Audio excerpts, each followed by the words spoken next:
Welcome to the CAA 2021 Explore webinar series. Today's webinar is Women in Leadership with Judith Barker from St John Northern Territory, Georgeina Whelan from ACT Emergency Services Agency, and Tracy Linford from Queensland Police Services. Thank you for joining us and please enjoy. Hi, my name's David Waters and I'm the Chief Executive of the Council of Ambulance Authorities. Welcome to our latest webinar. Today our topic is Women in Leadership. The CAA is dedicated to improving the gender balance across the ambulance sector through our Women in Leadership Working Group, Strategy, and Women in Ambulance Awards.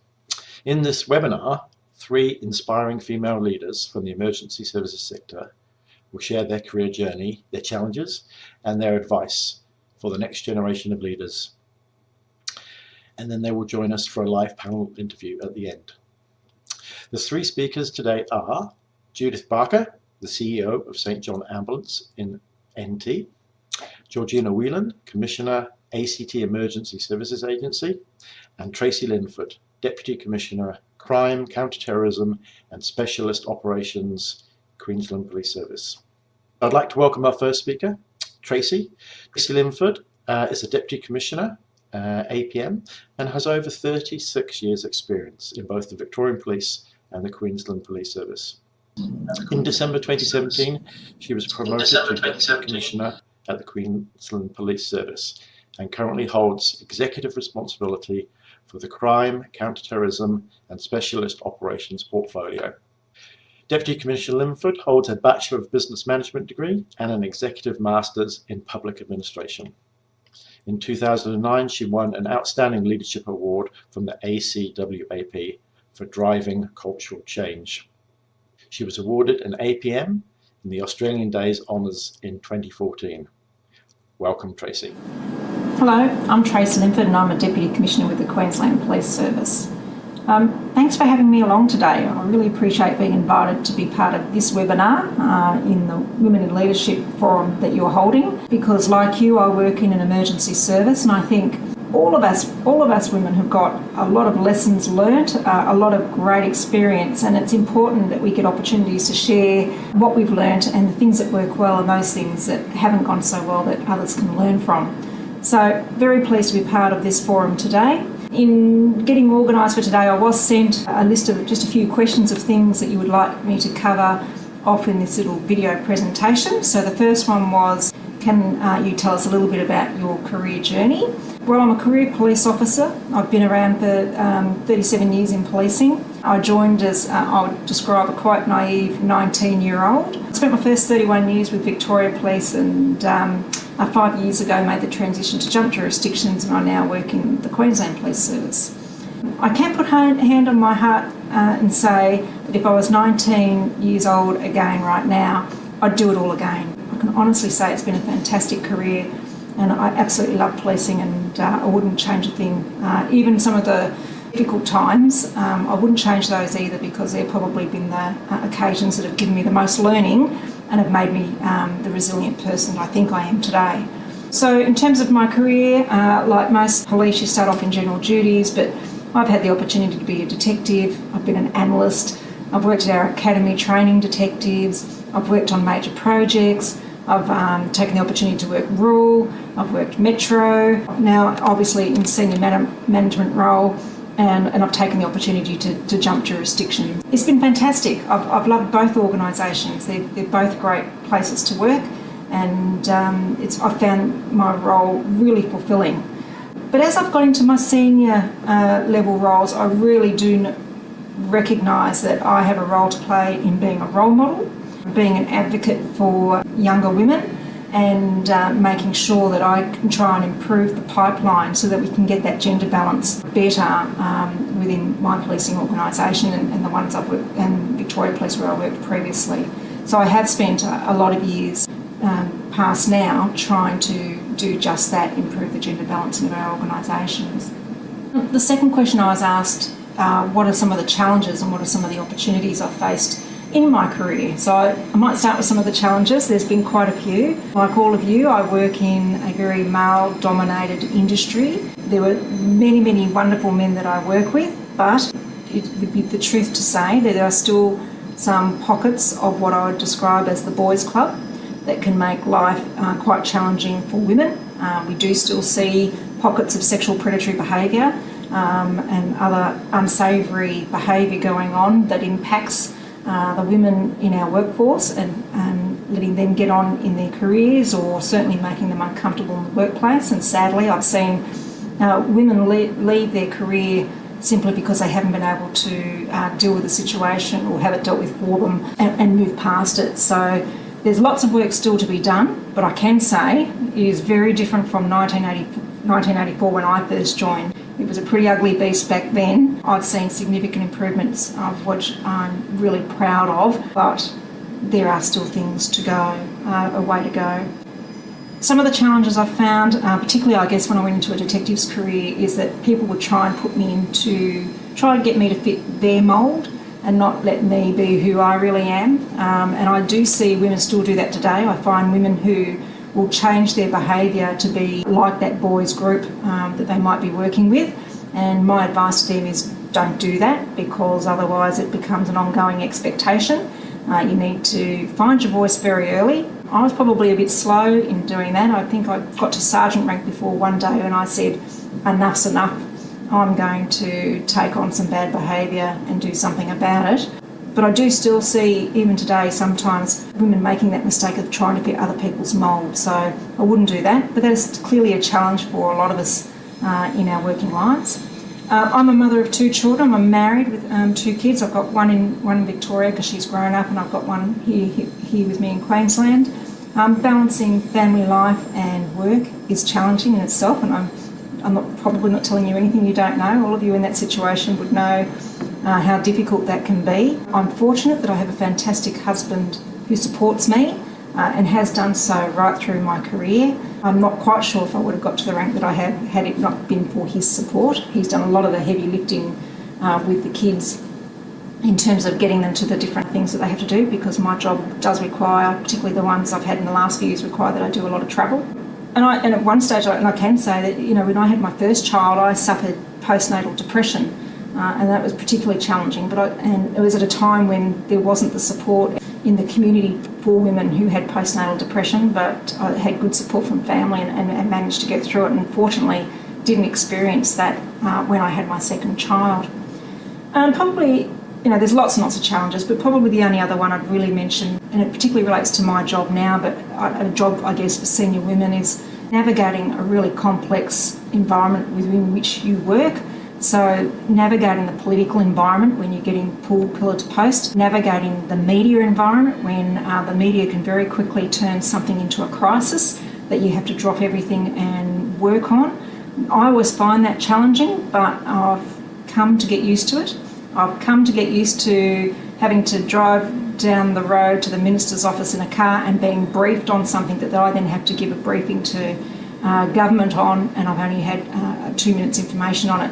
So I've learned to get comfortable about not having information, but it's certainly a challenging space to work in. And I guess one more challenge that I'd mention is that it has been challenging working in both Victoria Police and Queensland Police in trying to improve the numbers of senior women in the organisation. And I've done quite a bit of work to try and assist with that, and I'll talk about that a little bit later. In terms of opportunities, well, there's been plenty, and again, I couldn't go through them all.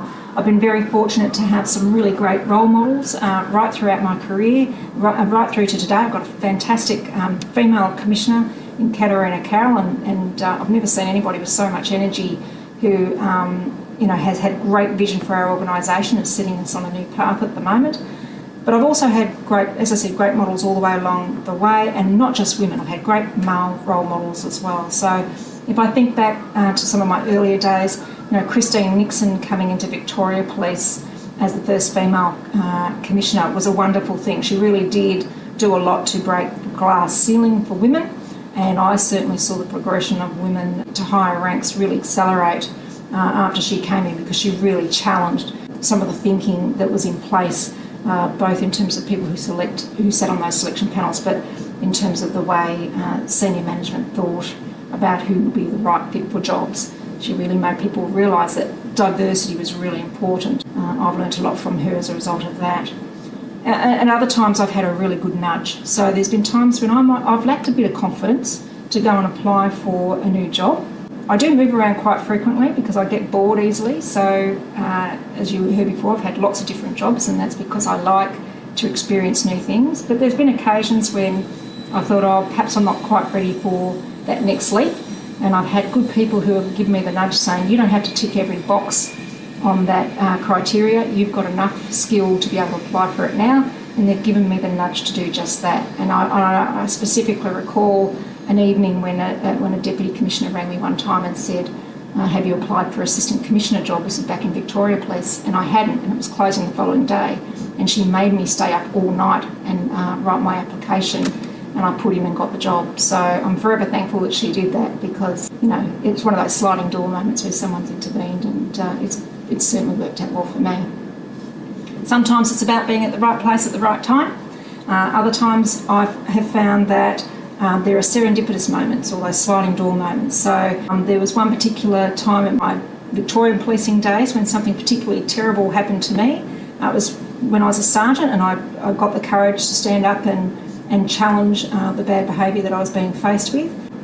And it completely changed my career path. It led to me going to a different place to work, that subsequently saw me get promoted, working on some really good projects. And I call it the serendipitous moment, and that something good came out of something bad. And it's, as I mentioned before, it's those kind of moments that really do assist you to build your own resilience. You don't want to be going home at night and stewing on things, right? So if something bad's happened, if you learn to use your voice early, challenge bad behaviour, or have a discussion with someone when something's not quite going right and you know it's not right, then you're going to sleep a lot better, okay? Don't hold on to those things because they'll fester. I'm a big believer in creating my own opportunities. So when I see an opportunity for innovation or an opportunity to put up a new proposal that's going to deliver better service, I do it. I get a lot of satisfaction out of doing that. The next question I've got, steps I've taken to get where I am today. Well, again, there's lots of those. I'm a big believer in self-development, so I've got a couple of university degrees. But even now, I regularly book myself into podcasts and different leadership things that might be on the internet to make sure that I'm contemporary and that I'm in the right space to making decisions at my level. So I think it's important. Career learning is something that we should all be invested in. Breadth of service. I mentioned I've worked in lots of different places, so I've got good breadth of service, and I recommend that to people too, because when I sit on selection panels and I have to pick someone for a leadership position, when I know they've got good breadth of service, I know that they understand the whole system within which they are working. And that's important, because you need to understand that if you change one thing in one place, what's the impact going to be in another place? So systems thinking is important, not just the system of your own organisation, but the system in terms of all the other partner and other government agencies that you might be working with as well. It's really important you get to understand your partner's business and how you impact on them. Like I say, I do stay true to my own values, so I'm quite happy to challenge things that I don't think are quite right. As I've already mentioned, I do believe in innovation. I don't believe in sticking with the status quo and just doing something because that's the way we've always done it. Bottom line is, our job is to deliver better public value, so we should always be challenging the status quo. I'm a big believer in setting up networks. I've done quite a few of those. So in Queensland Police, for instance, I've set up what we call the Senior Women's Collective, and that's all about, and we don't meet that often, but it's all about having a development session for our women. Bringing them all together, because you can be quite isolated in your role, and so getting to know other women who are in similar roles, you start creating a network, and then you've got a sounding board or someone you can let off steam with, and I find that's brilliant when you really need to talk something out with somebody. And I don't do that just internally within my own organisation, but I set up good networks with people who work in those external agencies that I deal with as well. And I try and set up what I call a genuine partnership with them. Not a partnership where I can just say on a resume, I go to these meetings and so that's a partnership. I actually will work out who my counterparts are in other agencies, and outside of those meetings I'll arrange to catch up with them for a coffee and really get to know them. And the reason that's important is that if you have a crisis situation, you don't want someone who doesn't trust you to be the person who's on the end of that line when you're needing help or to get something done. So when you've got trust from somebody, you'll generally find that cooperation and collaboration escalates exponentially, and it really works out well for you. The final question I got is any advice you may have for the next generation of emergency services leaders? Well, a few of them I've already spoken about. Find your voice, so to challenge those things that aren't right. Do it early so that you don't stew on it. Get out of your comfort zone. Not something, something you should all know anyway, because if you get out of your comfort zone, you build your own capability, and that's really important. I often say to people, if they're going to come to me and bring a problem, bring their solutions as well, because it doesn't need to be me that finds a solution for everything, and we'll talk it through. But if you bring your own solutions, you're going to have more ownership of it. So you know your business better than anybody else, so don't be frightened to do that. Be a systems thinker. I've already spoken about that. Don't be insular about just your own organisation. Understand the whole system within which you operate. If you're setting a new vision for the area that you work, make sure you involve your people in it. And again, it goes back to the comment I just made around you want your people to take ownership when you're going to change something. If you want sustained change, then the best solutions are going to be driven from the people who are operating in that environment. So involve your people, consult with them regularly, come up with the solutions together, and you'll generally find it's far easier to implement change when you do just that. And then the very last thing I'll probably finish on is think about the customer experience. So in all the interactions that you have with the person that you've just dealt with, come away from that interaction with a positive experience. If they haven't, then you need to go and revisit the work. I look forward to talking to you in the Q&A. Thank you. Thank you, Tracy. And we look forward to discussing some of the points you raised in our panel interview later on. Okay, our next speaker is Georgeina Whelan. Georgeina joined the ACT Emergency Services Agency as the Chief Officer of the State Emergency Service in 2017, having completed 32 years of military service.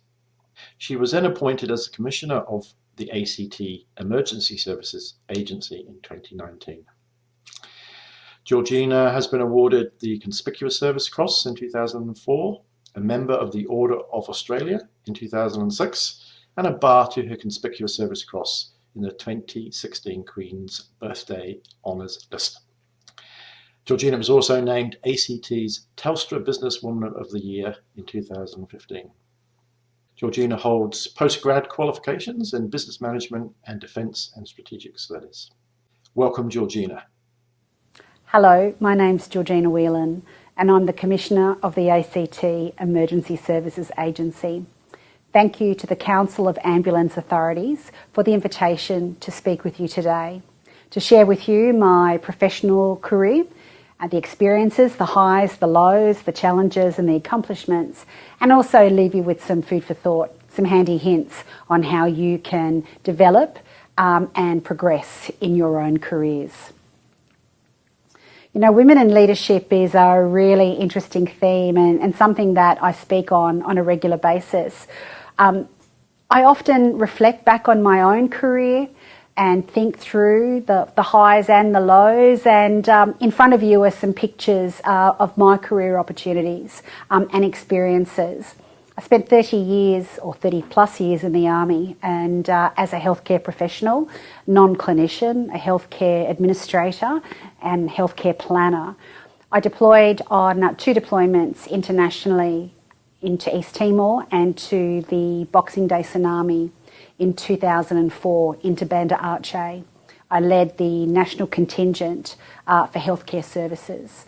You know, those experiences left me quite a changed individual, but I've always been able to harness those experiences and turn them into a positive and a learning experience, my toolbox, so to speak, that I can reach into when I am challenged or I'm facing tough times, or just when I want to reflect and move forward with a new way of thinking. For the past 3 years, I have been employed at the ACT Emergency Services Agency, initially as the Chief Officer for the State Emergency Service, and just before the Black Summer Fires, in late November 2019, I was appointed as the Commissioner for the agency. Our agency is made up of 4 services, being the Rural Fire Service, Fire and Rescue, the State Emergency Service, and a very unique addition to our organisation is the ACT Ambulance Service. So the 4 tribes are brought together under one umbrella, which lends itself to us being able to be very cooperative and collaborative in what we do here across the ACT. I've always had a management checklist. I've used this to keep me on the straight and narrow.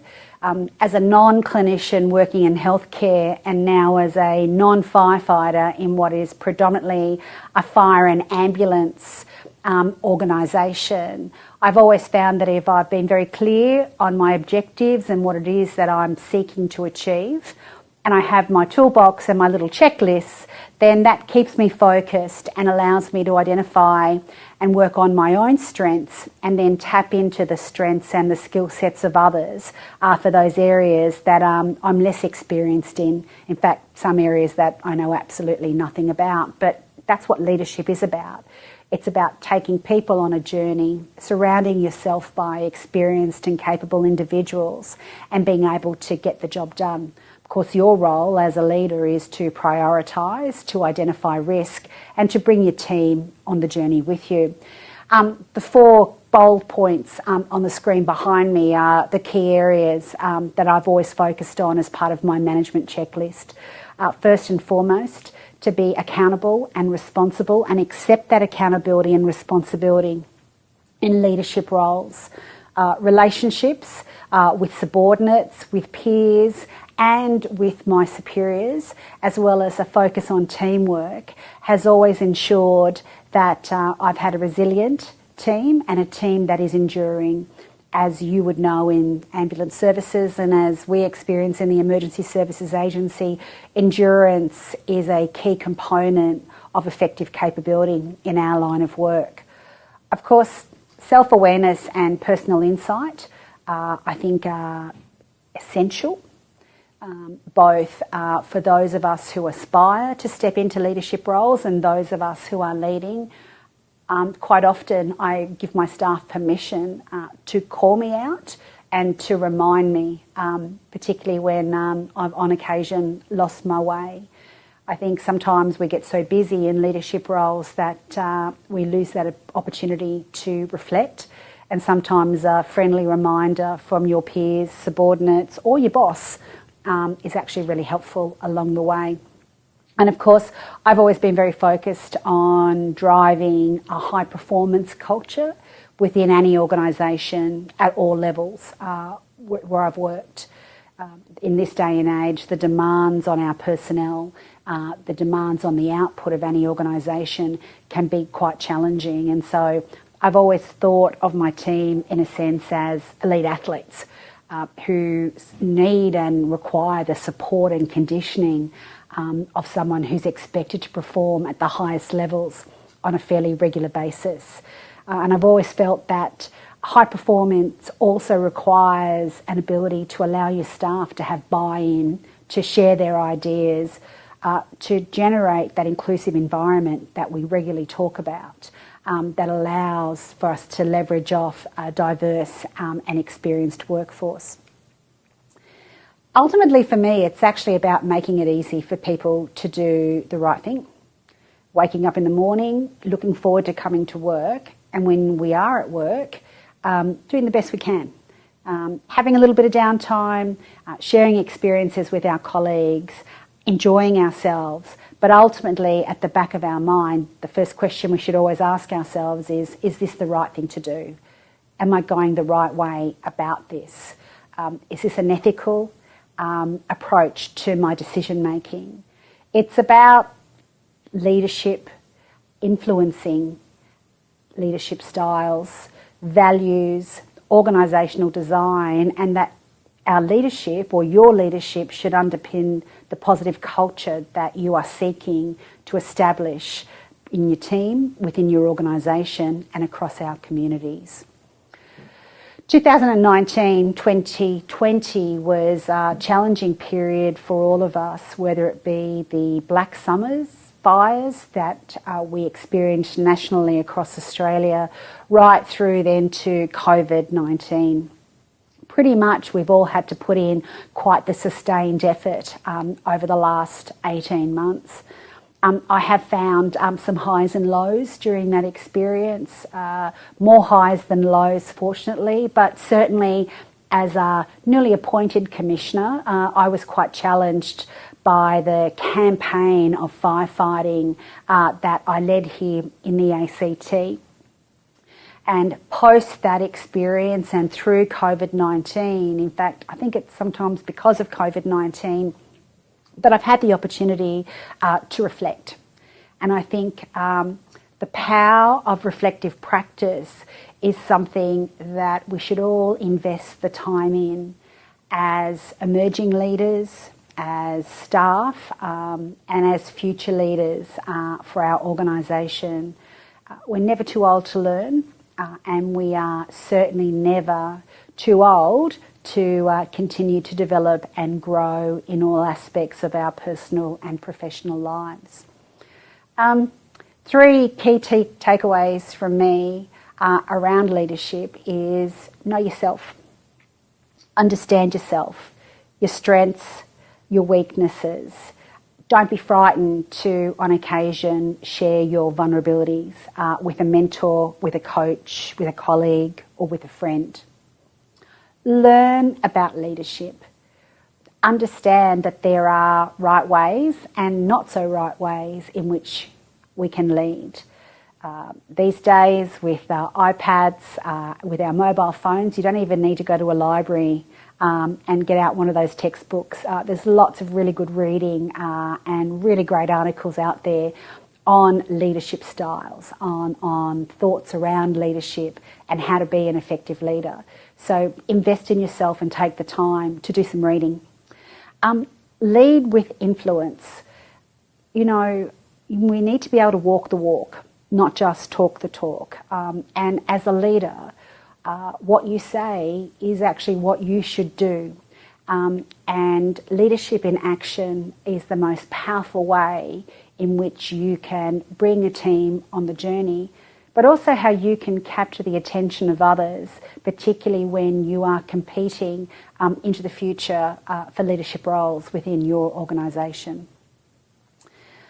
My take is that we should always encourage each other to be able to share ideas and value add organisationally. We should always adopt a coaching mindset, both for ourselves in being receptive to mentoring and coaching, but also to bring our peers and our subordinates on a journey with us as well. Understanding the commitment you require or you expect of yourself and your team, and supporting the delivery on those commitments is equally as important, as is connecting with the environment in which you live, work and operate in. Find what works for you, what works best for you within your organisation. Take 2, I've collected these handy hints from a lot of colleagues and other presentations that I've attended along the way. So bear with me as I share the second lot of tips with you. Human capital, it's your best asset. The people you work with, the people you work for, the people you will lead, colleagues, friends, the community. Always try and leverage off every opportunity that comes your way. Be an active listener, listen in and engage in conversations. Leverage from those you know, leverage from your team, and don't be afraid to take risks. Normalising risk is something that I think we all feel very uncomfortable in doing. But when you become comfortable being uncomfortable, taking on difficult challenges, difficult conversations, managing the risk associated with that, I think we can all benefit from that journey. Don't just admire an idea, act on it. And this is where confidence comes into play. If you know, if you've done your homework, if you've got confidence, then you can act on opportunities, not just admire them and miss out. Demystify the analysis process. Don't overthink things. Quite often your gut instinct is the right one to go with. Don't overly think on issues that are complex. In fact, break them down into bite-sized chunks. I've always found that that's the best way to take on those bigger challenges. There is no one-off. Always reassess in every environment that you're in and look for opportunities that go with that. And when it comes to crisis management, and that's an environment that we all work in, you need to build consensus, but you don't need to lead by consensus. You need to lead with confidence, you need to lead with influence, and you need to leave a lasting impression on those that you work with. That's my take on leadership. Thank you again for the opportunity to chat with you today, and I'm happy to take any questions that you may have. Thank you, Georgeina. I'm sure we will explore some of the points she raised in our live Q&A session later on. So our final speaker today is Judith Barker. Judith has more than 20 years of leadership and clinical experience within the ambulance industry, having been appointed to a diverse range of positions across multiple ambulance services. Judith is passionate about ambulance and the positive impact it can have on the health of a community through innovative service delivery. Judith started her career in the ambulance sector in 1997 as a paramedic with St John in Western Australia, then moving to South Australian Ambulance Services in 2003. Over the following 16 years with SAS, Judith progressed through a range of clinical and management roles, and to her most current role as the Chief Executive of St John, Northern Territory, and as a board member and good friend of the Council of Ambulance Authorities. Following Judith's presentation, we will move into the live Q&A with our three guests. So on that point, welcome Judith. Hi. Firstly, I'd like to start today by acknowledging that I'm coming to you from the lands of the Larrakia people and pay my respects to elders past, present and emerging. So on the screen, what you'll see right now is a photo of me graduating as a paramedic, and you'll see a person presenting me a diploma certificate. That person's my dad. The other photo is a headshot of me. I just had it done in my role as the new CEO of St John Ambulance in the Northern Territory. So how to get from the left to the right? And that's what I'm here to talk about today. I grew up not really knowing where I was headed, what I wanted to be, like so many people. I bounced around between wanting to be a teacher, join the Navy, be a PR exec, but never anything in the health field. And also never a leader, because I certainly don't think that leader is a job role that people are necessarily conscious of or think they're going to grow up to be. And I need to add at this point that becoming a leader is also not just about wanting to climb the corporate ladder. Some of the most wonderful leaders I know are not CEOs or senior execs, and they're not necessarily managers, but they are passionate experts within their own field. And what makes them leaders, what people admire and look to, is their passion, their values, their attitude, and their constant need to learn and grow. So how did I start? At 17, I went to university like so many of my friends at the end of high school, and I gained a HECS debt for an arts degree in English literature that while I love literature, it was never going to keep me employed, and it was not my passion. I wasn't happy with where I was. I was still searching, because at 17, that's an awfully young age to make life decisions. And then one day it hit me. The things I had been searching for, a job with social good, helping people, a job that was different, that was all that being a paramedic was about. So I applied to St John WA, and 3 years later I was up on stage receiving my diploma from my dad, who was then the ambulance chief superintendent. Now the fact that I'm receiving my diploma from my dad is a telling thing, that right at the start of my journey I had a hurdle in my way. In fact, I had two. We all have our own personal hurdles and speed bumps. Mine was that I was the boss's daughter, and I was female, a girl. My response to both was to put my head down and work hard. Sometimes that worked for me and sometimes that didn't. But I had found my passion and I had become a paramedic. I loved being a paramedic.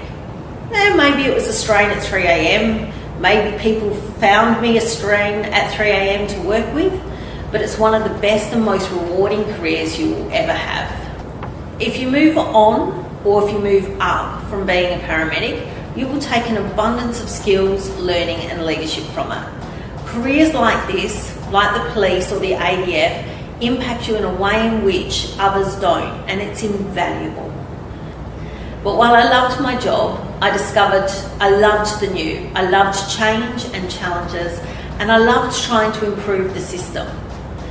This surprised me a little, as I've always thought of myself as someone who needed to feel secure and certain all the time. But you always have something to learn about yourself. Each step I took led me to wanting to grow, to take another step. So I combined my love of being a paramedic with my need for change and improvement. If an offer came up, if a role came up with ambulance, I took my chances and I put my hand up. My first step into a different area was a stint as an educator. Now, I admire those who can teach and who love to teach, but I realised this was not my pathway.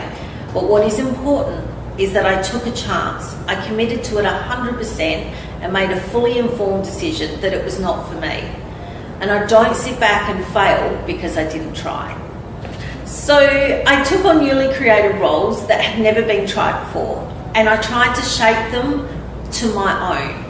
I took up every course and learning opportunity that came my way. I was always prepared to give things a go, always prepared to say yes. Because I was prepared to give things a go, this meant I got some amazing opportunities. It meant that I was the lead on an internal service improvement project, the likes of which SA Ambulance had never undertaken before. This then exposed me to teams, to people, and to learning that I would never have been exposed to if I hadn't said yes. This also led on to a role that I would never have put my hand up for if I hadn't been saying yes to the project. So in taking on the role of Director Service Performance and Improvement at SAS, I then became the organisational lead on SA's Transforming Health, a project aimed at statewide transformation of health services, and which led me and my team to securing $28 million in funding, 62 new staff and 3 ambulance stations. This all happens because I just said yes. So even if it's scary, even if it means moving thousands of kilometres away from friends and family to become a CEO in the NT, I just say yes. I take on each new position with the mindset that I will absolutely give it my all, and if it doesn't work out, I'll take from the role whatever lessons I can to ensure that I do my next role better. I'm doing whatever I can to make things better, to improve things for patients, for those coming behind me, and for the challenge and the experience. And throughout my journey, I'm trying to stay true to myself and my values. People will often ask me, what is my 5-year plan? How long will I stay in my current role? Where do I see myself going? I don't have a 5-year plan.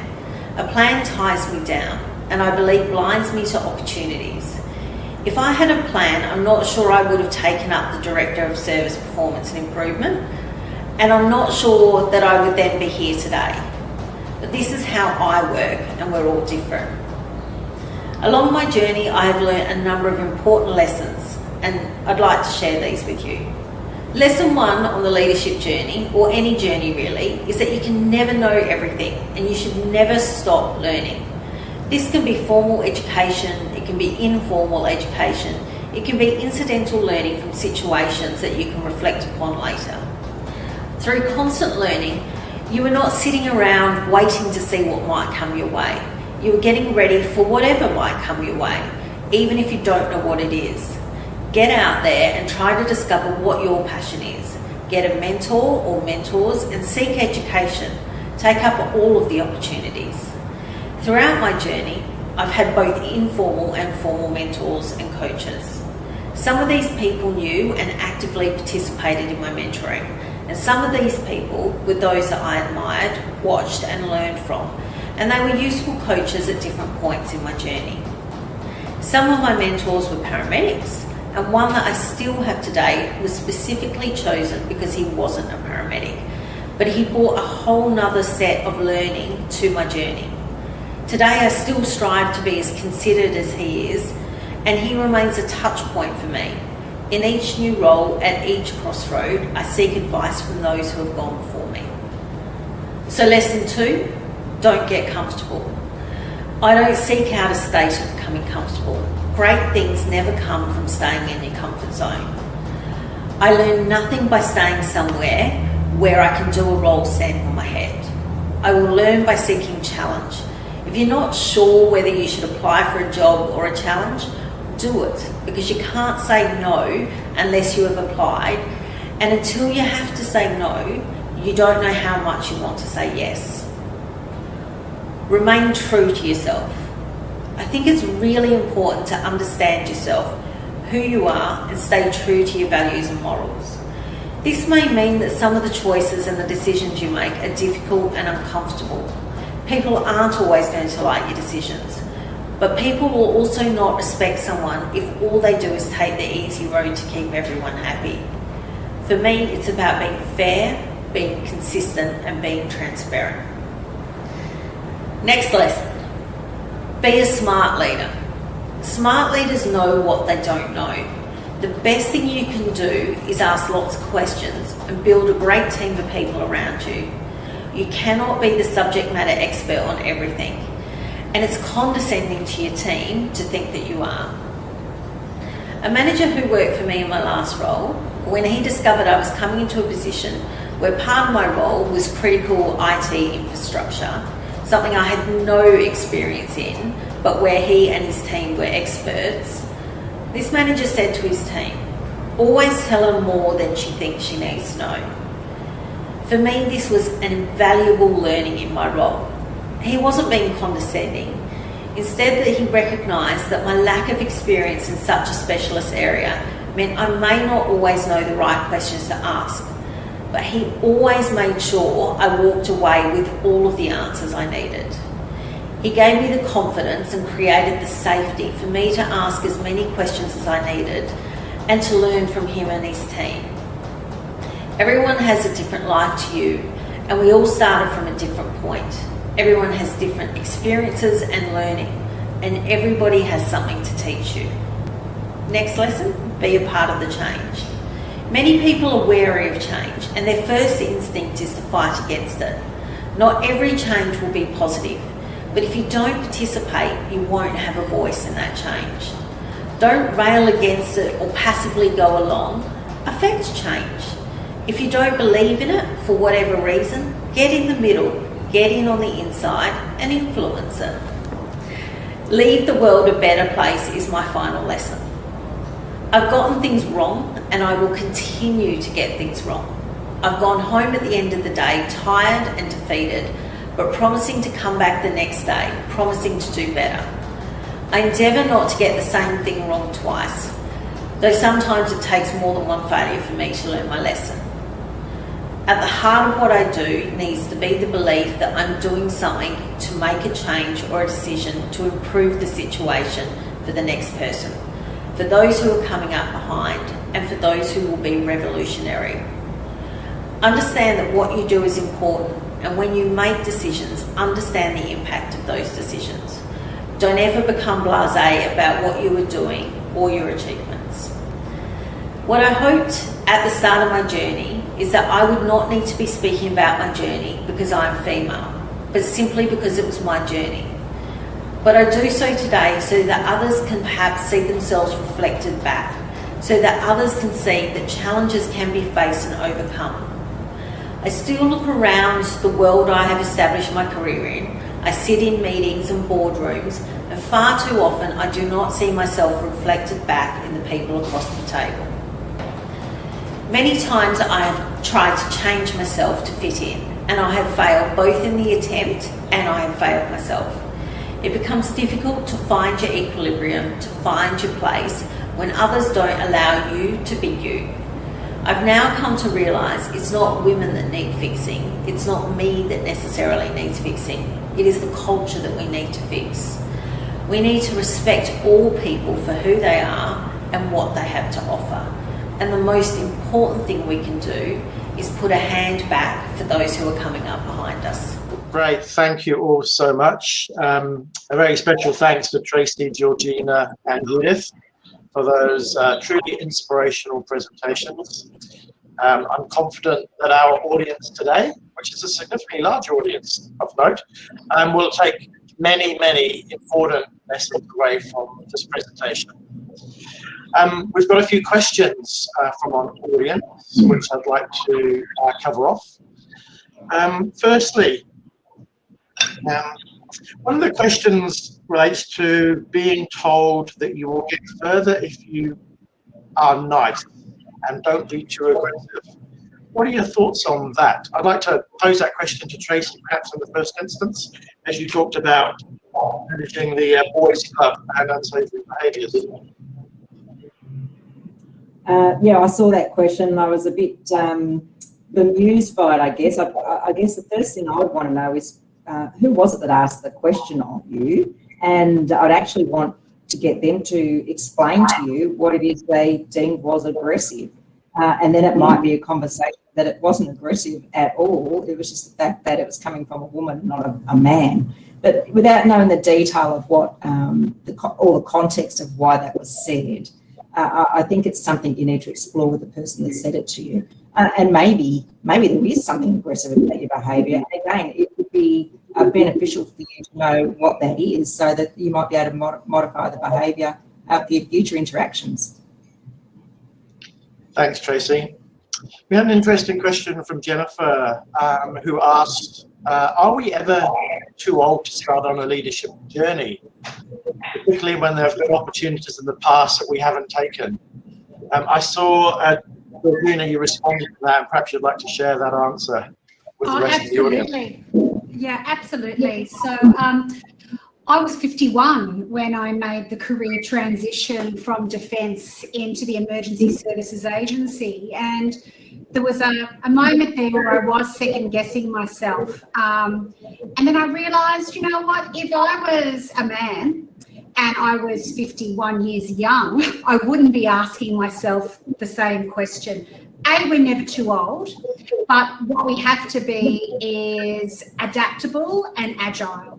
Because as we change industries, which is what I did, I had to very much learn and be conscious of adjusting my leadership style, and also be flexible and agile enough to actually put myself back on a learning journey. As my teenage daughters reminded me, Mum, we're all on a learning journey. You constantly reminded us of that through school. Now we're reminding you. And so, no, you're not too old. Be flexible, be adaptable, be a really adaptive listener and an active listener, because what I did find as I transitioned careers, that I really leveraged off my subordinates because they were the subject matter experts and I was the new kid on the block. And so I pride myself in surrounding myself with really great people, listening to them actively, because by doing that, they then make me look good. But there's certainly a lot to learn along the way. And finally, as I said to someone else, back yourself. You know, if you don't back yourself, nobody else will. But yeah, take the leap of faith. It's never too late. Thanks, Georgeina. And Judith, you mentioned the importance of mentors. Do you want to just expand a little bit on how would an individual go about getting a mentor, or what type of mentor should they be looking for? So I'll speak to the way I chose my mentor, who I still have today. I was looking for someone that I respected and admired, and who was perhaps was different to me, so had a different point of view to offer, rather than just someone who would confirm what I thought about myself and my leadership. I wanted someone to challenge myself and challenge me and ask me the right questions. And so I chose Aaron Chia, who was then our corporate director and has gone on to be a CEO of Guide Dogs Sant, because he was so different, because he had a different background, different experiences that would add value to my journey. You also have to drive that relationship. You can't sit back and wait for the mentor to reach out to you, or the mentor to know that you need to speak. You've got to drive it in a way that works for you, whether that's regular appointments, regular coffees, phone calls, whatever's going to work for you and give you what you need to drive that with the mentor, not expect them to drive it with you. Thanks, Judith. That's great advice. We all know that leadership is a journey, not a destination. Tracy, what do you do to continue to grow as a leader? Oh, look, lots of things. Like I said, in my early years, I did go off and do a couple of university degrees, but that's a big commitment and takes a lot of time. Now that I'm in the more senior ranks, I still take lots of opportunities to learn new things. So to give you an example, tomorrow I'm doing a masterclass in systems thinking. So I will regularly register for podcasts, webinars.